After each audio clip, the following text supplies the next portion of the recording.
Magandang gabi, students. So, in this video, i-discuss ko dito what is a PESTLE analysis. So, this is one of the tools being used in evaluating a business or an organization. Alam naman natin that there are three tools being used in evaluating a business. That is a SWOT analysis, then we have the PESTLE analysis, and then we also have the Porter's five forces. Okay, so we are done with the SWOT analysis, and in this presentation, focus natin dito is ang PESTLE analysis. Okay? So PESTLE, this examines how the political, economic, social, technological, legal, and environmental external factors affect a business or an organization. So, PESTLE simply stands for P, political, E for economic, S for social, T for technological, L for legal, and in E for environmental. And these are our external factors. Ibig sabihin, labas, no? Outside factors in macro environment that could somehow affect your business and your profitability. That is why we need to examine all of these factors. Okay, so let's start with the political. So, this factor looks at how government regulations affect business profitability. So, this may include tax guidelines, copyright, safety regulations, and also power structure, and many more, no, which is categorized as political factors. Okay, so let's talk about this tax guidelines. So in some instances, meron tayong mga tax reduction of corporate income, no, here in the Philippines, no, meron tayong corporate income reduction on corporate businesses, no. So this move may help companies to use the funds for other projects. So tax guidelines will impact or will affect your business. Okay, next, copyright. So, failing to respect the copyright of others can lead to legal sanctions, which could impact the company's profitability because of the cost of that legal procedures if you commit such copyright problems. Okay, next is the safety regulations. So some safety regulations may affect your business profitability since you have to comply.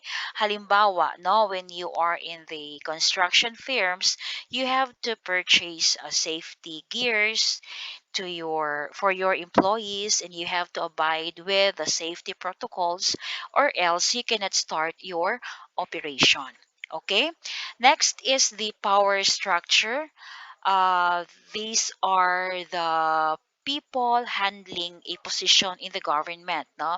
So these officials may promulgate regulations that may help, no, somehow, or may hamper, no, the business processes, which could also affect your profitability. Okay, so we are done with the political. We go to economic. So this factor examine the outside economic issues that can play a role in a company's success. Okay, meron tayo ditong halimbawa mga economic growth, exchange rates, inflation, interest rates, economic stability, unemployment, credit availability, and many more. Okay, so let's understand what is economic growth. Okay, so if there is an increase in the production of goods and services, tataas din ang antas ng pamumuhay ng tao, right? That in turn will improve their purchasing power. That will likely result to increase in sales. Okay, so that's the impact of economic growth to your business. Okay, next we have meron tayo ditong exchange rates, no. As you can see that whenever there is declined no, when the exchange rates is declining, of course, the purchasing power of those customers will also decrease. Okay, next is the inflation. Okay, so increased prices in an industry are often associated with increasing corporate profits. Pwede din na kukunti lang ang bibilhin kasi mataas ang presyo ng mga produkto. Okay? Next is the interest rates. When the interest rates rises, businesses often attain slower growth. Bakit? Kasi mataas ang interest rates when they opt to avail debt financing. Next, economic stability. How could this factor influence or affect your business profitability? Okay, economic stability, this is the condition of an economy that is characterized by steady growth and minimal fluctuations. Pag stable ang ekonomiya natin, therefore, it could allow predictable economic activity and financial security for the business. Next, unemployment. All right. So, if ever walang trabaho, maraming unemployed, walang trabaho ang mga tao, do you think they have more money to make purchases? Thus, unemployment here reduces the purchasing power of consumers. Tandaan natin yung determinants of demand na income. No? If income decreases, it also affects the consumer's ability to make purchases. All right. Last is credit availability. This is the amount of credit to which a borrower can avail or can access at a given time. So, alam naman natin that credit serves as a source of funds, especially sa mga SMEs that can be utilized in the production and sustaining the firm's competitive advantage. All right? Now we move on to how social factor affects your business. So this examines the consumer's needs and determine what pushes them to make purchases. Okay, we are going to study that. We have here the demographics, the population growth rates, age distribution, attitude towards work, job market trends, religious and ethical beliefs, lifestyle changes, health consciousness. Okay, let's understand this.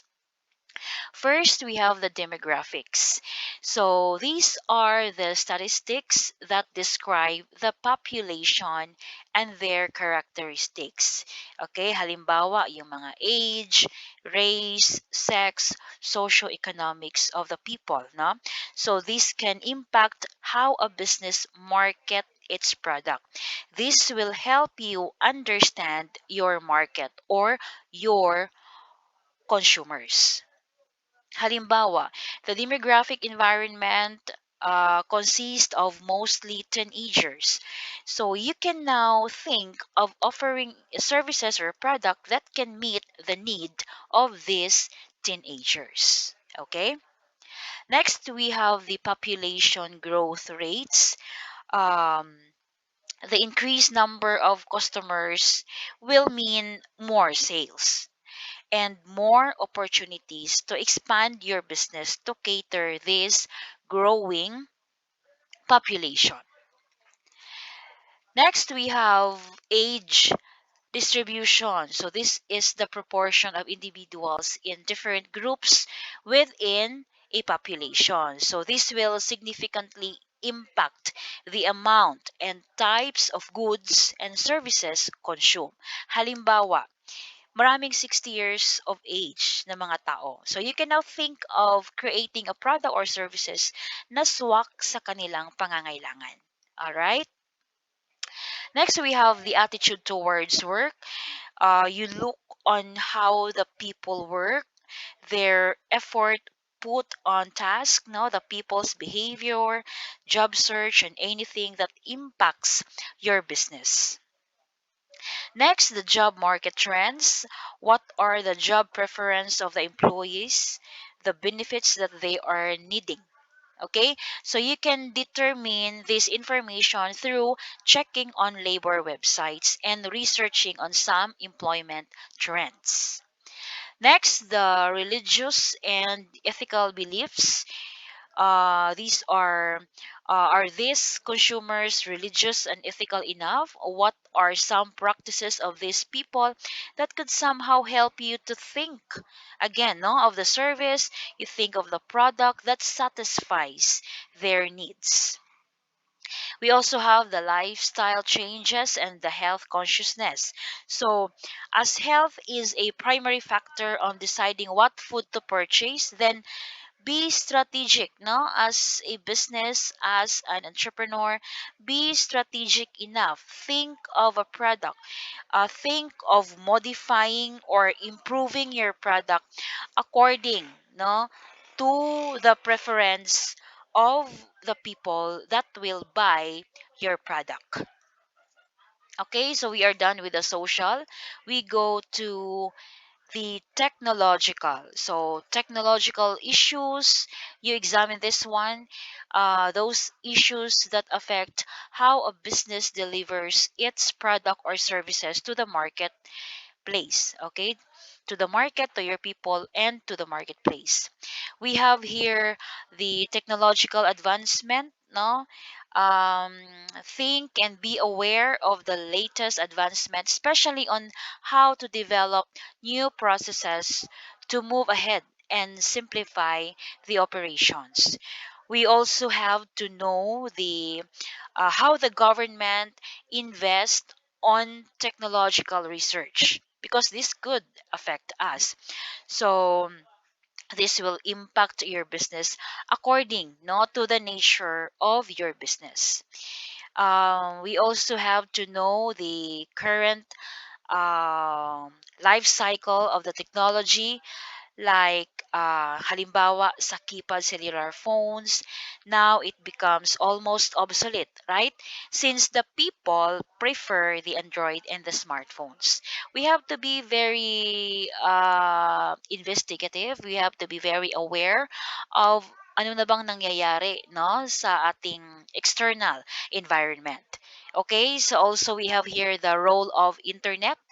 So, mas mabilis na koneksyon, mas malaki ang sales, especially for those engaging in digital marketing, no? The internet is now becoming a need, no? Or a necessity to almost all people in the world. We also have the potential of information technology changes. Be very keen enough to prepare for the changes, no? Paghandaan mo ano yung mga pagbabago, and how will your company adapt to that changes. Be also prepare for any incoming and emerging technological trends that impacts your business. Okay, and then we have the legal. This are the external factors which refer to how the law affects the way businesses operate and consumers behave. So we have here the consumer law, discrimination law, health and safety law, fraud law, pyramid scheme legality, import and export law. So, example dito sa consumer law, no, this provide, alam naman natin that we also have here in the Philippines the consumer law. So this law provide protection to consumers, protect the general welfare of the consumers, and this will cost money because you have to abide, you have to spend money on this. Halimbawa, you have to provide good labeling with some of the nutritional, with you have to put some inclusion of the nutritional facts, and that must be seen in your product, no? So of course this will involve cost. no, and all other laws. If you are abiding and you have to abide this law, then you have to spend, no, you have to spend time, effort, and money, because you have to abide this one, or else you cannot start your operation, or otherwise you have to suffer some legal sanctions and penalties. All right. Next is the environmental. This involves the physical conditions within which organizations operate. So, halimbawa dito, the threat of pollution, water pollution, climate change. So, this will affect your business. So, halimbawa, when the water in your vicinity is polluted enough, so you can now think of a product, no?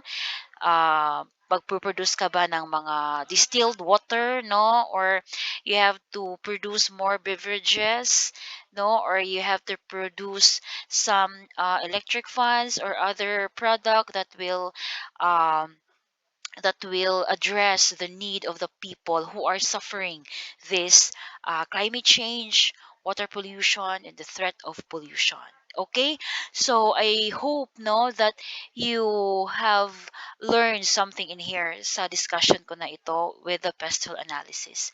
So I hope that you learn a lot, and God bless us all, and thank you so much for having me here. God bless us all again, and good evening.